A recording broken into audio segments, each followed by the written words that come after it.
Morning students, कैसे हैं आप सभी। स्वागत है आपका हमारे YouTube channel D methods academy.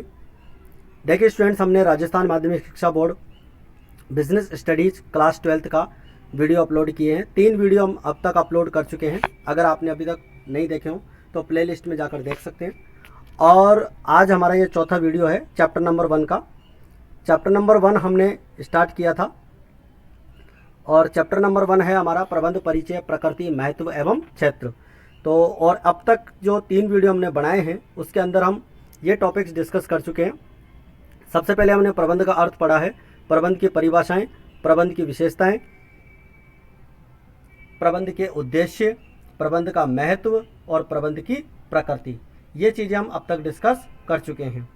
ठीक है बच्चों, आज का जो हमारा वीडियो है, चौथा वीडियो, इसके अंदर हम एक नया टॉपिक लेकर आए हैं और नया टॉपिक है प्रबंध का क्षेत्र, स्कोप ऑफ मैनेजमेंट। ठीक है बच्चों, तो करते हैं स्टार्ट। प्रबंध का क्षेत्र बहुत व्यापक है क्योंकि जहां पर मानव समूह के रूप में कार्य करता है वहां प्रबंध की अवधारणा किसी न किसी रूप में विद्यमान रहती है। देखिए बच्चों, प्रबंध का जो क्षेत्र है बहुत बड़ा व्यापक है और जहाँ पर भी मानव समूह के रूप में कार्य करता है वहाँ प्रबंध की अवधारणा किसी न किसी रूप में किसी व्यवसाय में विद्यमान रहती है, चाहे वह समूह छोटा हो या बड़ा हो, व्यवसाय में हो या किसी और अन्य क्षेत्र में। प्रबंध के क्षेत्र को 2 भागों में बांटा गया है। तो प्रबंध के क्षेत्रों को कितने भागों में बांटा गया? 2 भागों में बांटा गया। तो देखिए बच्चों, प्रबंध का क्रियात्मक क्षेत्र किसी एक उपक्रम में निष्पादित होने वाली क्रियाओं का क्षेत्र। गैर व्यावसायिक क्षेत्र विभिन्न प्रकार के संगठन जिनमें प्रबंध का प्रयोग होता है। तो देखिए, प्रबंध के जो क्षेत्र हैं उनको 2 भागों में बांट सकते हैं। एक तो है प्रबंध का क्रियात्मक क्षेत्र और एक है गैर व्यावसायिक क्षेत्र। और प्रबंध का जो क्रियात्मक क्षेत्र है उसका संबंध किससे होता है? एक उपक्रम में निष्पादित होने वाली क्रियाओं से। और गैर व्यावसायिक क्षेत्र कौन सा होता है? विभिन्न प्रकार के संगठन जिनमें प्रबंध का प्रयोग होता है। तो देखते हैं प्रबंध का क्रियात्मक क्षेत्र किसे कहते हैं। वर्तमान प्रतिस्पर्धात्मक युग में प्रत्येक व्यावसायिक उपक्रमों को अपने आंतरिक और बाह्य पक्षकारों, अंशधारी, कर्मचारी, ग्राहक, सरकार आदि की आकांक्षाओं को पूरा करने के लिए विशेषज्ञ या विशिष्ट ज्ञान की आवश्यकता होती है। उपक्रम में विशिष्टीकरण का समावेश करने के लिए प्रबंध विशेषज्ञों एवं प्रबंधकीय कुशलता का प्रयोग प्रयुक्त संसाधनों एवं निष्पादित की जाने वाली प्रत्येक क्रिया में किया जाने लगा है। तो देखिए बच्चों, वर्तमान जो प्रतिस्पर्धात्मक युग है उसके प्रत्येक व्यावसायिक उपक्रमों को अपने आंतरिक और बाह्य पक्षकारों की आकांक्षाओं को पूरा करने के लिए विशेषज्ञ या विशिष्ट ज्ञान की आवश्यकता होती है। और उपक्रम में विशिष्टीकरण का समावेश करने के लिए प्रबंध विशेषज्ञों और प्रबंधकीय कुशलता का प्रयोग प्रयुक्त संसाधनों और निष्पादित की जाने वाली प्रत्येक क्रिया में किया जाने लगा है। अतः उपक्रम की प्रत्येक संसाधन क्रिया पेशेवर प्रबंधकों द्वारा निष्पादित की जाती है, इसलिए इसे प्रबंध का क्रियात्मक क्षेत्र कहते हैं। जो किसी व्यवसाय से संबंधित व्यवसाय के अंदर होने वाली जो क्रियाएं होती है वो क्रियात्मक क्षेत्र के अंतर्गत आती हैं, इसलिए अपन इसे प्रबंध का क्रियात्मक क्षेत्र कहते हैं। इसके बाद में बच्चों, क्रियात्मक क्षेत्रों को 3 भागों में बांटा गया। क्रियात्मक क्षेत्रों को 3 भागों में कौन कौन से हैं? सबसे पहला है व्यावसायिक प्रबंध के क्रियात्मक क्षेत्र, फिर गैर व्यावसायिक प्रबंध के क्रियात्मक क्षेत्र और तीसरा है प्रबंध के नवीन क्रियात्मक क्षेत्र। तो देखिए बच्चों, सबसे पहला डिस्कस करते हैं व्यावसायिक प्रबंध के क्रियात्मक क्षेत्र में कौन कौन से आते हैं। तो व्यावसायिक प्रबंध के क्रियात्मक क्षेत्र में सबसे पहला आता है उत्पादन प्रबंध, प्रोडक्शन मैनेजमेंट।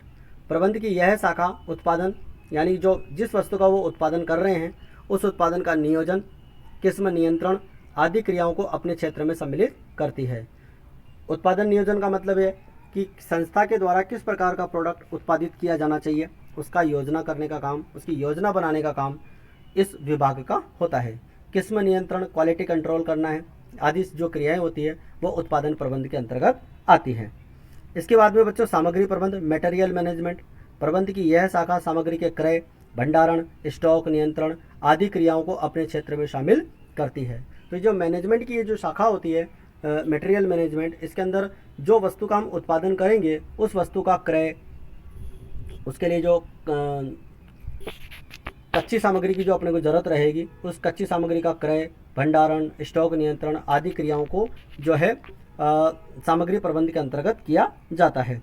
इसके बाद में आता है मार्केटिंग मैनेजमेंट, ये सबसे इम्पोर्टेंट पॉइंट होता है। विपणन प्रबंध, यह शाखा निर्मित वस्तुओं के विक्रय, विक्रय संवर्धन, बाजार शोध, मार्केट रिसर्च, विक्रय शाखाओं, सेल्स ब्रांचों की स्थापना, संचालन, वितरण श्रृंखलाओं के चयन, विक्रय शक्ति प्रबंध आदि कार्यों को अपने क्षेत्र में शामिल करती है। तो ये जो किसी भी व्यावसायिक संस्था का सबसे इम्पोर्टेंट पार्ट होता है, विपणन प्रबंध। इसके बाद में आता है बच्चों वित्तीय प्रबंध, यह भी एक इम्पोर्टेंट पार्ट है। जिस प्रकार मनुष्य के शरीर में रक्त की इम्पोर्टेंस होती है, उसी प्रकार एक व्यवसाय में वित्त की इम्पोर्टेंस होती है, यानी फाइनेंस की सबसे बड़ी इम्पोर्टेंस होती है।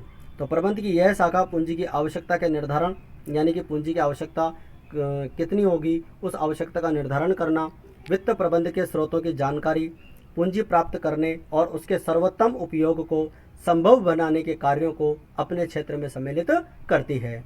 तो ये काम होता है वित्त प्रबंध का। इसके बाद में हम बात करें सेवी वर्गीय प्रबंध, यह शाखा कर्मचारियों की भर्ती, यानी कि जो एम्प्लॉयज अपने को अपॉइंट करने हैं, जो कर्मचारियों को नौकरी पर रखना है, उनकी भर्ती, चयन, प्रशिक्षण, कार्य मूल्यांकन, योग्यता अंकन, श्रम कल्याण, सामाजिक सुरक्षा, दुर्घटनाओं की रोकथाम, कार्य दशाओं में सुधार, विवादों के निपटारे आदि कार्यों को अपने क्षेत्र में शामिल करती है। तो यह सेवी वर्गीय प्रबंध का कार्य होता है। इसके बाद में बात करें बच्चों कार्यालय प्रबंध, ऑफिस मैनेजमेंट, यह भी एक इम्पोर्टेंट काम होता है। यह शाखा पत्र व्यवहार, सूचना प्राप्ति एवं प्रेषण, सूचना प्राप्ति मतलब सूचनाएं प्राप्त करना और उनको वापस भेजना, संस्था के भीतर संपर्क श्रृंखला बनाए रखने आदि कार्यों को अपने क्षेत्र में शामिल करती है। तो ये जो काम होता है यह भी बहुत इम्पोर्टेंट होता है, क्रियात्मक क्षेत्र के अंतर्गत आता है। अगला है परिवहन प्रबंध। प्रबंध की यह शाखा माल एवं व्यक्तियों को एक स्थान से दूसरे स्थान पर कम व्यय में एवं समय में सुरक्षित पहुंचाने से संबंध रखती है। यानी कि ये जो ब्रांच होती है माल को और व्यक्तियों को एक स्थान से दूसरे स्थान पर कम खर्चे में और समय पर सुरक्षित पहुंचाने का काम करती है। इसके बाद में बात करें निर्यात और आयात प्रबंध, यह शाखा वस्तुओं के निर्यात और आयात करने संबंधी कार्यों को अपने क्षेत्र में सम्मिलित करती है। इसके बाद में बात करें शोध एवं विकास प्रबंध। प्रबंध की यह शाखा तकनीकी के विकास, विस्तार, नवाचार, प्रबंध आदि क्रियाओं से संबंध रखती है। इसके बाद में बात करें लेखाकर्म प्रबंध। प्रबंध की यह शाखा हिसाब किताब रखने, लागत लेखे रखने, तैयार करने, भुगतान करने, राशियां प्राप्त करने, संपत्तियों का लेखा जोखा रखने आदि क्रियाओं से संबंधित होता है। प्रबंध की ये जो शाखा होती है बच्चों, ये हिसाब किताब रखने से संबंधित होती है। और किसी भी व्यवसाय के अंदर जो लागत लेखे होते हैं, यानी किसी वस्तु को बनाने की जो लागत आती है, उस लागत के लेखे तैयार करने में और भुगतान करने में, राशियां प्राप्त करने में, संपत्तियों का लेखा जोखा रखने में आदि क्रियाओं से संबंधित होती है। यानी अकाउंटिंग का पार्ट भी एक इम्पोर्टेंट होता है। इसके बाद में बात करें गैर व्यावसायिक प्रबंध के क्रियात्मक क्षेत्र। तो गैर व्यावसायिक प्रबंध के क्रियात्मक क्षेत्रों में सबसे पहले आता है जनोपयोगी सेवाओं का प्रबंध। प्रबंध की यह शाखा पानी, बिजली, गैस, परिवहन, संचार, चिकित्सा आदि आधारभूत सेवाओं को अपने क्षेत्र में शामिल करती है।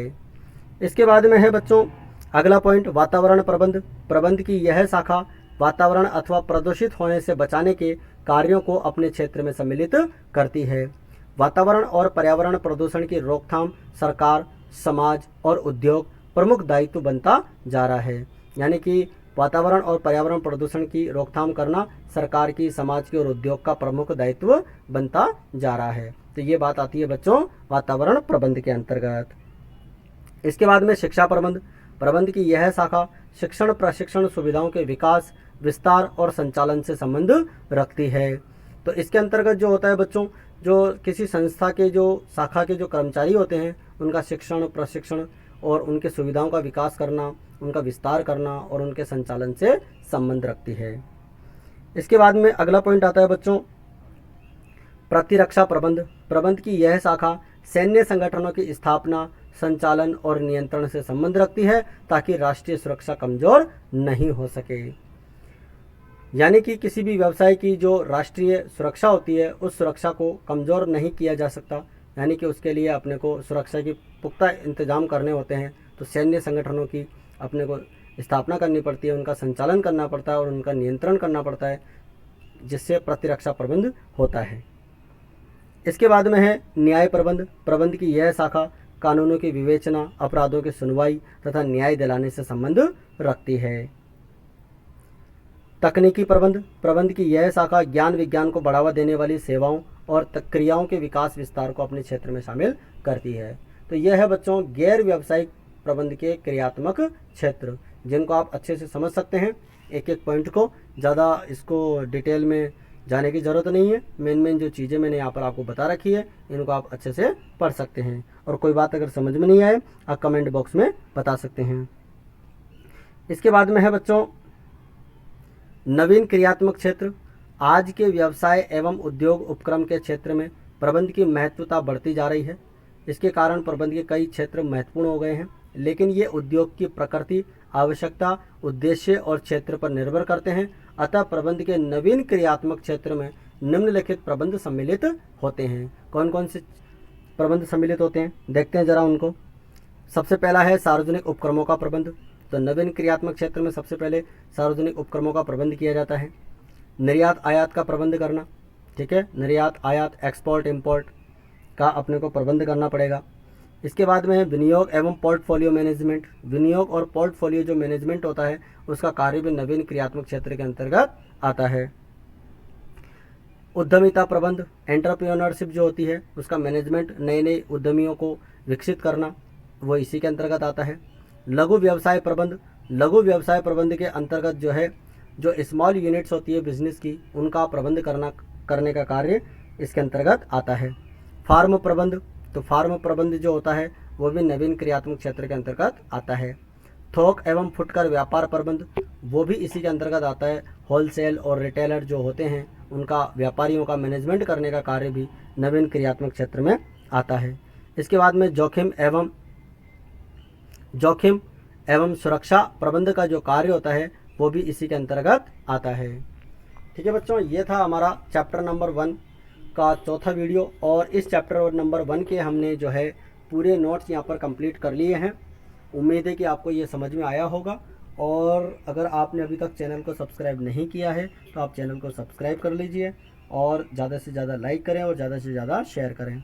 देखिए बच्चों, ये हमारा जो चैप्टर है, ये पहला चैप्टर यहाँ पर कंप्लीट हुआ है। और हमने प्लेलिस्ट के अंदर ही अलग से वीडियो और डाल रखे हैं, जिसमें हमने चैप्टर वाइज क्वेश्चन आंसर डाल रखे हैं।